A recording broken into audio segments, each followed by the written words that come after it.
So in this lecture, I will talk about recursive descent parser. लेकिन main objective हमारा ये है कि लेफ्ट रिकर्जन के रीज़न को हमने फाइंड आउट करना था कि हम लेफ्ट रिकर्जन को रिमूव कैसे करते हैं। तो मैं आपसे एल्गोरिदम शेयर करता हूँ रिकर्सिव डिसेंट का। सो दिस इज़ एल्गोरिदम जो कि इस रिकर्सिव डिसेंट पार्सर को चलाता है। और हमने क्या कहा था कि हमारे पास जो टॉप डाउन पार्सर की ग्रामर होगी वो कैसी होनी चाहिए जी। फर्स्ट उसके अंदर जो चेक था वो था एम्बिग्विटी का कि your ambiguous should be non ambiguous, ठीक है। उसके अंदर आपके पास एम्बिग्विटी नहीं होनी चाहिए। उसके बाद नो लेफ्ट रिकर्जन, उसके अंदर कोई लेफ्ट रिकर्जन नहीं होनी चाहिए और लेफ्ट फैक्टर्ड होनी चाहिए आपके पास, ठीक है। तो ये हमने एक छोटी सी चेकलिस्ट बनाई थी जिसे हमने कहा था जी कि एम्बिगुअस ना हो, लेफ्ट रिकर्जन ना हो, लेफ्ट फैक्टरिंग ना हो। एम्बिगुअस से हमारा बात था कि आपके पास जो आंसर्स हैं वो सर्टन आए, ये ना हो कि वो कभी क्या कुछ पार्ट्स ट्री बन रहा हो, ठीक है, कभी कुछ आपके पास बन रहा हो। तो सर्टन, ठीक है।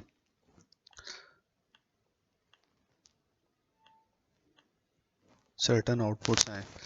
फैक्टरिंग हमने की थी जी कि आपके पास लाइक बैक ट्रैकिंग का कॉन्सेप्ट जो है, क्योंकि रिकर्सिव डिसेंट और जो LL1 पार्सर्स जो हैं ये इसमें बैक ट्रैकिंग नहीं होती। तो उसका रीज़न भी यही है कि ये ग्रामर्स आपके पास लेफ़्ट फैक्टर्ड होती हैं जिसकी वजह से ये बैक ट्रैकिंग इसमें नहीं होती। और अब हमारा आज का जो टॉपिक है जिसमें हम देखेंगे कि ये लेफ़्ट रिकर्जन रिमूव करने का अफेक्ट क्या पड़ता है। तो लेट्स सपोज मेरे पास एक ग्रामर है जी, कहता हूँ एस इम्प्लाइज SAB। तो यहाँ पे ये एल्गोरिदम, और अगर कोई और भी इसमें प्रोडक्शन है लाइक AB कह देता हूँ या नल हो गई या कुछ भी और। सो इसमें this S is behaving as A and इसकी जो प्रोडक्शंस हैं these are like X1 X2 X3, इस तरह से मेरे पास ये प्रोडक्शंस हैं।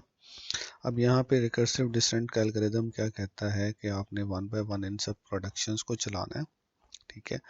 अब इन प्रोडक्शंस में आपने देखना है अगर तो कोई नॉन टर्मिनल मिल रहा है, इस तरह का word that belongs to a variable list, तो आपने उसे एज अ फंक्शन कॉल की तरह ट्रीट करना है। लाइक S आ रहा है तो this S will be treated as a function call. और जो आपके पास इसमें लाइक उस तरह के वर्ड्स जो कि टर्मिनल लिस्ट से बिलोंग करते हैं, दैट बिलोंग्स टू टर्मिनल, उनको आपने एज अ चेकिंग कंडीशन देखना है। ऑब्वियसली हम एक्सपेक्ट कर रहे होंगे कि उस वर्ड वो वर्ड आएगा जिसे हम कंपेयर करने जा रहे हैं, तो this will be treated as a checking conditions. यहाँ पे चेकिंग कंडीशंस की हमने बात कर ली। और अगर इन दोनों में से हमारे पास कोई चीज़ भी मीट नहीं होती तो देन इट्स अ एरर, ठीक है। तो यहाँ पे अगर मैं बात करूँ कि S इज़ अ फंक्शन, ठीक है, S से हमने क्या किया, यहाँ पे देख लिया कि first call will be that S। यहाँ पे आप देख रहे हो कि S एक फंक्शन है जो कि खुद को ही सेल्फ कॉल कर रहा है।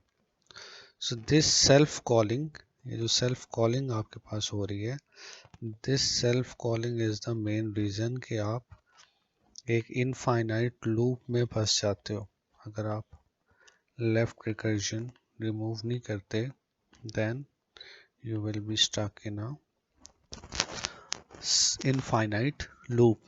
अब S है, दोबारा से S को ही कॉल कर रहा है और ये कॉलिंग कब तक होती है, for ever, like don't know.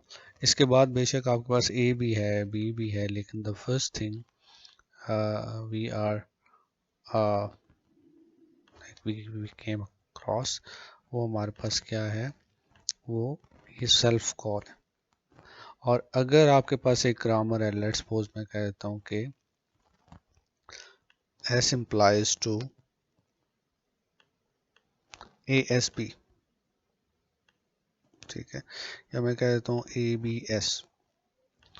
तो ऑब्वियसली अब यहाँ पे क्या हो रहा है, आपके पास A चेक हो रहा है, B चेक हो रहा है। लेट्स सपोज मुझे AB लाइक AB को अगर मुझे उसमें से प्रोड्यूस करना है, ठीक है, तो I can have these checks like AB यहाँ पे चेक हो जाएगा, then I have like some production null, तो मैं उसको प्लेस भी कर सकता हूँ वहाँ पे। So but the thing is कि यहाँ पे ये है कि दिस सेल्फ कॉलिंग को the beginning of that grammar remove करने के लिए हम क्या करते हैं, ताकि एक इनफाइनाइट लूप का, एक फॉरएवर लूप का आपके पास यहाँ पे सिनेरियो ना बने, हम क्या करते हैं, ये लेफ्ट रिकर्जन रिमूव करते हैं। तो आई होप कि आपको आप इसका रीज़न पता चल गया होगा कि why we remove this left recursion, ठीक है। और इसका आंसर मैं यहाँ पे लिख दूँ, टू रिमूव इनफाइनाइट लूप,